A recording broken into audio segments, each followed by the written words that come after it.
श्री स्वामी समर्थ महाराज की जय। श्री स्वामी समर्थ महाराजांचा खरा सेवेकरी कोण असतो? जो स्वामींची सेवा करतो, उपासना करतो आणि स्वामींच्या ज्या काही केंद्रामध्ये आरत्या असतात, पारायणे असतात त्यामध्ये सहभागी होतो।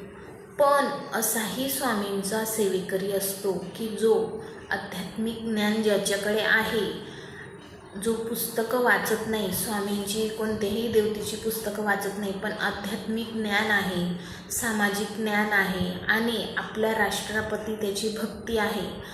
मग तो असे हे आध्यात्मिक ज्ञान, सामाजिक ज्ञान तो लोकांपर्यंत जनमानसात जो पोहोचवतो तोच खरा सेवेकरी। मग त्यामध्ये पारदर्शकता असावी आणि डोळसपणे ही ती वृत्ती असावी। म्हणजे हे जे काय आध्यात्मिक ज्ञान आहे त्याचा प्रचार प्रसार करताना त्यामध्ये पारदर्शकता असावी। म्हणजे ते सांगताना कोणालाही ही अंधश्रद्धा आहे असं न समजू देता त्याला ते पटवून देता आले पाहिजे।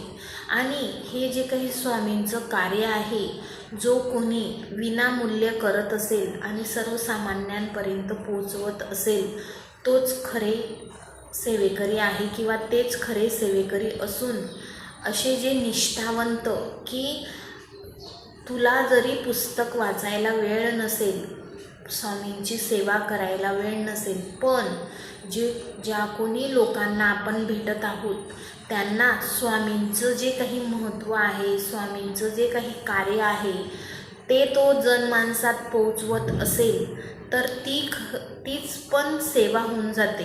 म्हणून स्वामींचा खरा सेवेकरी कोण? तर विनामूल्य स्वामींचा जो काही प्रचार प्रसार आहे तो करत असतो तो।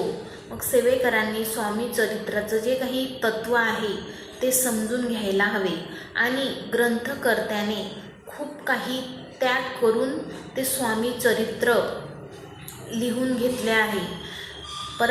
सद्गुरू परमपूज्य पिठले महाराज यांनी स्वतःच्या हस्ताक्षरात स्वामी चरित्र लिहिलं आहे आणि सेवेकऱ्यांमार्फत त्यांना पोहोचवले आहे। मग असे ह्या सद्गुरू पिठले महाराजांनी जे स्वामींचं कार्य हाती घेतलं होतं, स्वामी चरित्र लिहिण्याचं, ते त्यांनी लिहिलं आणि जनसामान्यांपर्यंत पोहोचविले। कारण स्वामींच्या ज्या लीला आहेत त्या वाचून तरी आपल्याला विश्वास बसेल असं या सद्गुरू पिठले महाराजांचा विचार होते। मग असे हे जे सेवेकरी आहेत त्यांना वाटतं आम्हाला स्वामींची सेवा करायला जमत नाही, तर